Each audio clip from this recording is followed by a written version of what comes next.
Welcome back to Still Granny Sew. We are working on our last row here. Now going to be a quilt. It was going to be a table runner, a patriotic quilt. So I made a couple changes. I did get the other 5 rows complete. This is the number 6. I do mark mine with pins along the way so I don't get the rows confused. However, I decided to put a strip of the red on the top and the bottom of each row, and then the blue will go over top of, or the multicolor will go over top. I think it's going to blend the multicolor fabric a little bit better. So all we do is take this one and match it up with the one below it. We'll line that one up, sew it together with a 1/4 inch seam. So we'll just continue on sewing these pieces together as such. So the next one will go to this bottom here. We'll put the strip edge of the next square onto that one. And then I will meet you back here. Okay, as you can see, we have all 6 of our rows sewed together with the red strips in between. And we now need to get our strips ready. So we are going to use the multicolored on the outside edge. And we're going to use the blue on the side of each row. So a 40-inch strip. So we're going to go ahead and sew these strips together end to end. And they are batik, so you really can't tell which side is which. But sew them together here with a 1/4 inch seam. We're going to press those open and then we'll attach them to our rows. So we're going to start putting the trim on one of your rows, the outside rows. But keep in mind, this is my row number 6. So this is my outside corner right here. So we want to start on this side, the inner side, because we are not putting this color strip on the outside. So we'll just flip that over. And I always start with pinning the top a little bit to get it started so you know it evens up, or make sure it's evened up. Kind of hard to see with that blue on top and the red underneath, but we will just put that in. We'll use a 1/4 inch seam allowance and we'll just work our way down. I was going to go ahead and put the strips on, but then I got to thinking we want to make sure that these lines are lined up across the quilt.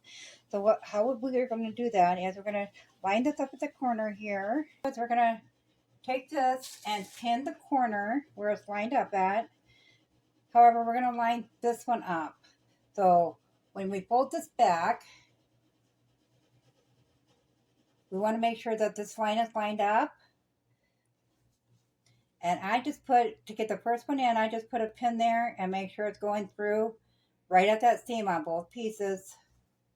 There we go. Okay, so we got this all sewed up together. So this is row 6, this is 5. So as you can see, they lined up fairly well up until here. But they say it's not that far off. They say when you stand across a room and glance over at it for 30 seconds, if you don't notice it, it's not a big deal. So those ones actually lined it up good. So it was just 3 intersections. So we're going to try putting it on a chair and standing across the room and see if we can notice that.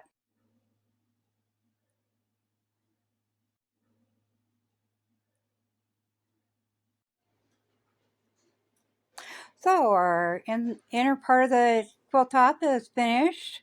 We do have to put the outside strip on, which will go right here, and that'll be the multicolored strip yet. So here we are doing the other end. I do have one end done. So we're doing the ends first, because that way when it's unfolded like that, then we can get a true idea of how long we need the sides. So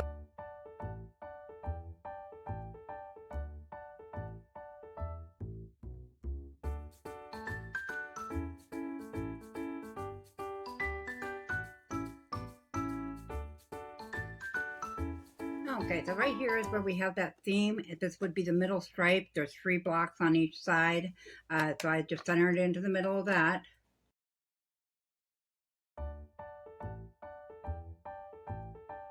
So this just happened to work out. We are finishing our patriotic quilt on Finish It Friday. Obviously, we won't get a chance to release another video, but this works out well. A 2-for-1 video today.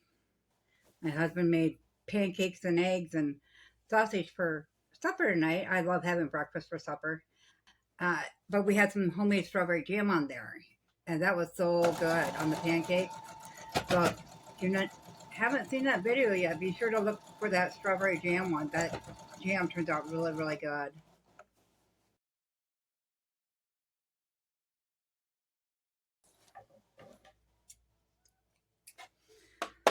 So once again, we do have to cut off this end.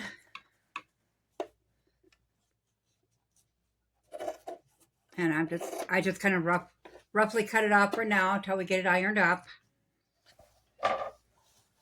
I will get this ironed up. I'll pin the start on there, and then we'll come back and we'll sew the sides. Once again, these are all 1/4-inch seams.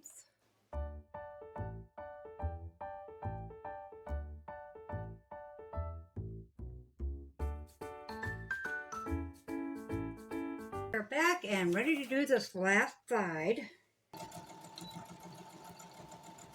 Got the last side on.